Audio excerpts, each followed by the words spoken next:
আজ আমি সুনীল গঙ্গোপাধ্যায়ের লেখা পায়ের তলায় সর্ষে কবিতাটি পাঠ করে শোনাচ্ছি।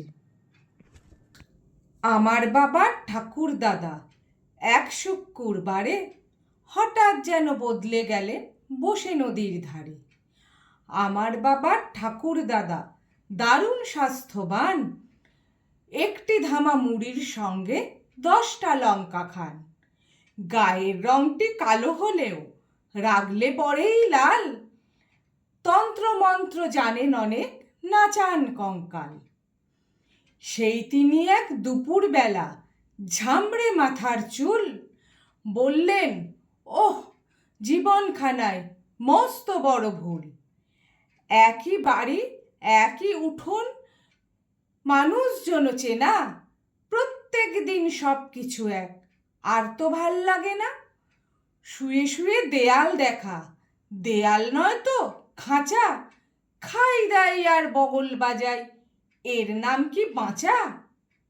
এই না বলে নৌকো খুলে জোয়ার জলে ভেসে আমার বাবার ঠাকুর দাদা গেলেন নিরুদ্দেশে। কোথায় গেলেন, কোথায় গেলেন কেউ জানে না আর, সবাই বলে গেছেন তিনি 3 সাগরের পার। নতুন কোনো দ্বীপের মধ্যে বানিয়ে নিলেন দেশ, তিনিই রাজা তিনিই প্রজা, একলা আছেন বেশ। কেউ বা বলে গেছেন তিনি কিউবা হনুলুলু, এখন নতুন নাম হয়েছে কারভালো কোভুলু। এক পাদ্রী ছবি দেখেই বললেন, কে ইনি? সুবিখ্যাত ভূপর্যটক, বিলক্ষণ চিনি। রাশিয়াতেই দেখেছি শেষ, মাথায় পাগড়ি বাঁধা, লেনিন সাহেব আদর করে ডাকেন ঠাকুর দাদা।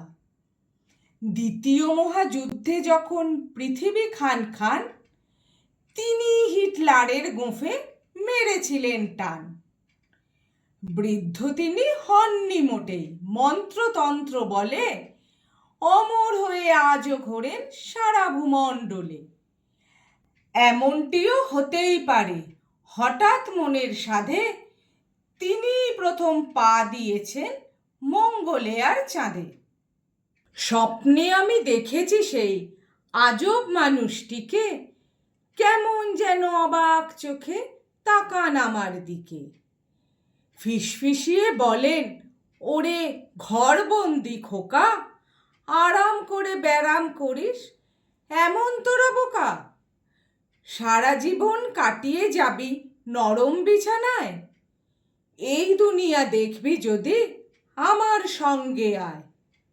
লাফিয়ে উঠি, কেউ নেই তো, শুধুই অন্ধকার, বাতাসে তবু ফিসফিসানি শুনি বারংবার। সেদিন থেকে বনে পাহাড়ে নানান নদীর বাঁকে পায়ের তলায় সর্ষে আমার খুঁজে বেড়াই তাকে।